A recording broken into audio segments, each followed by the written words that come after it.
आज हम कक्षा 4 की कार्य पुस्तिका पर्यावरण के पाठ नंबर 12 वाष्पन एवं संघनन पर चर्चा करेंगे। आइए देखते हैं इसके क्वेश्चनों पर चर्चा करते हैं। आप अपने दैनिक जीवन में किन किन स्थानों पर वाष्पीकरण होते हुए देखते हैं?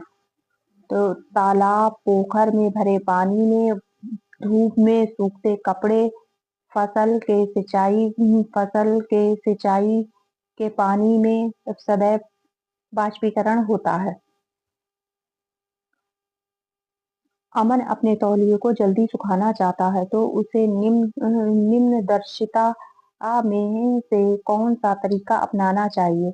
तौलिए को तौलिए को सुखाने के लिए चौड़ाई में मोड़कर तार पर डालना चाहिए। तौलिए को सुखाने के लिए लंबाई में मोड़कर तार पर डालना चाहिए। तौलिए को सुखाने के लिए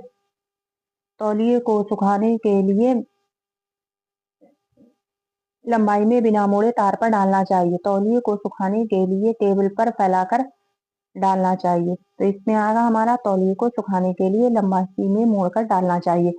नीचे दिए गए चित्र को ध्यान से देखकर बताइए कि किस कंटेनर में जल जल्दी वाष्पित होगा। सभी पात्रों में जल की मात्रा बराबर है।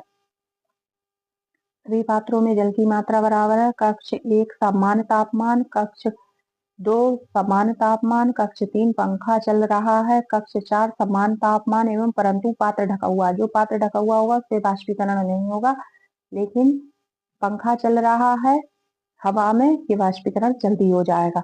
नीचे दिए गए चित्र में एक तौलिए को विभिन्न परिस्थितियों में सुखाया जा रहा है, तो बताइए कि तौलिए को किस परिस्थिति में जल्दी सुखाया जा सकता है। सभी परिस्थितियों में तौलिए समान रूप से गीले हैं।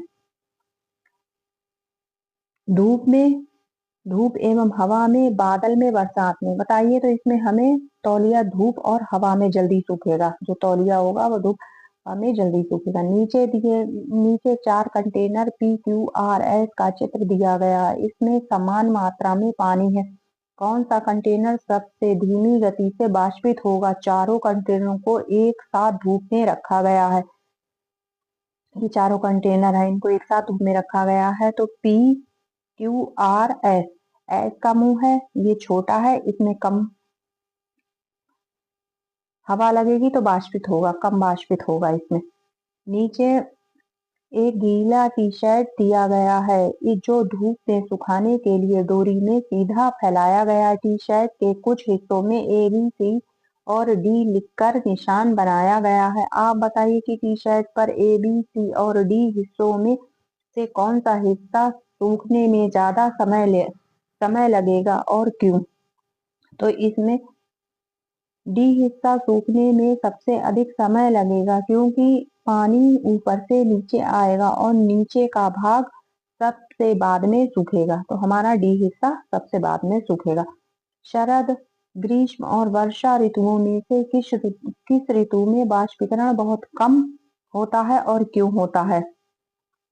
वर्षा ऋतु में वाष्पीकरण कम होगा क्योंकि वायुमंडल में नमी पहले से अधिक होती है। वायुमंडल में नमी।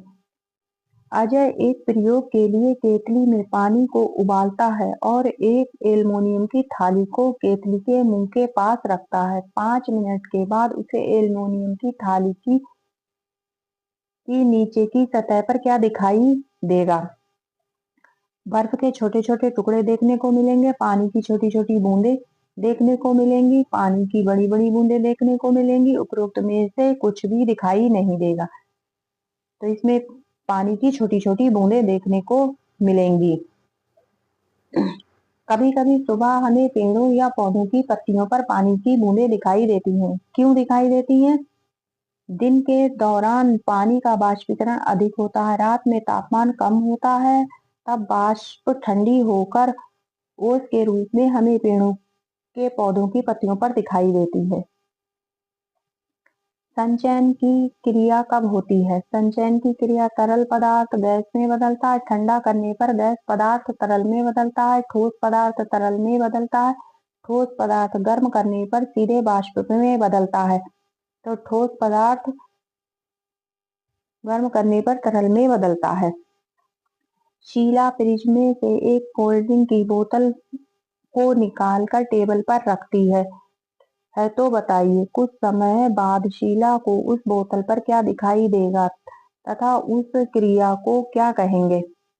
कुछ समय बाद बोतल की बाहरी सतह पर पानी की छोटी छोटी बूंदें दिखाई देंगी। जब बाहरी वाष्प ठंडी होकर बोतल की सतह के संपर्क में आती है तो पुनः पानी की चीनी की बूंदों के रूप में दिखाई देती है। इसे ही संघनन कहते हैं।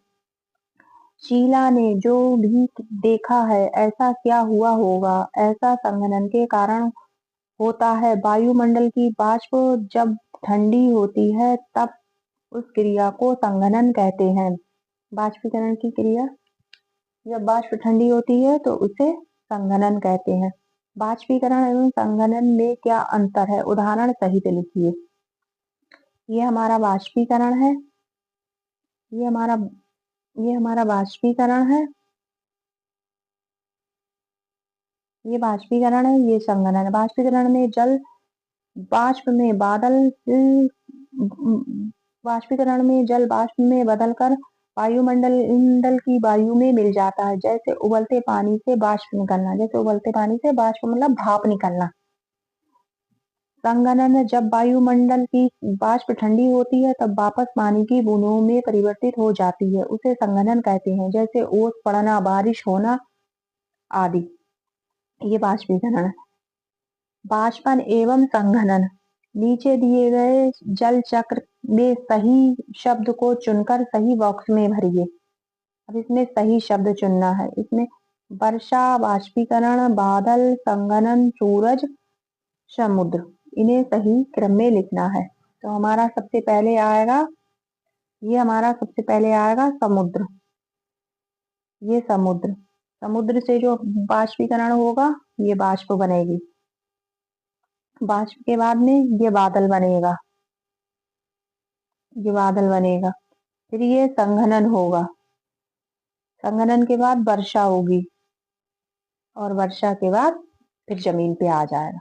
फिर जमीन पे आने के बाद फिर से शुरू वही प्रक्रिया हमारी फिर से शुरू हो जाएगी। ऐसे ऐसे करके सारी प्रक्रियाएं फिर से शुरू हो जाएंगी। क्या आपको लगता है कि जल चक्र में सूर्य क्यों आवश्यक है? जो हमारा सूर्य उधर दिया था, ये सूर्य, इस पर चर्चा नहीं हुई थी हमारी। ये सूर्य जो है, अब इसका क्वेश्चन ये है, क्या आपको लगता है कि जल चक्र में सूर्य क्यों आवश्यक है और क्यों? जल चक्र में सूर्य अति आवश्यक है क्योंकि सूर्य के ताप की वजह से तापमान बढ़ता है, तब बाष्पन होता है। बाद में संघनन से बादल बनते हैं और वर्षा होती है।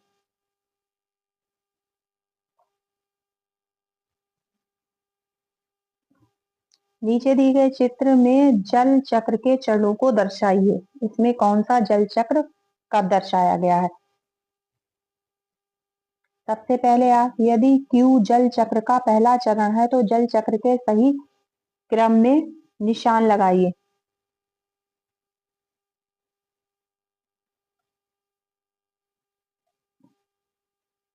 QSPR ये इसका सही जल चक्र होगा।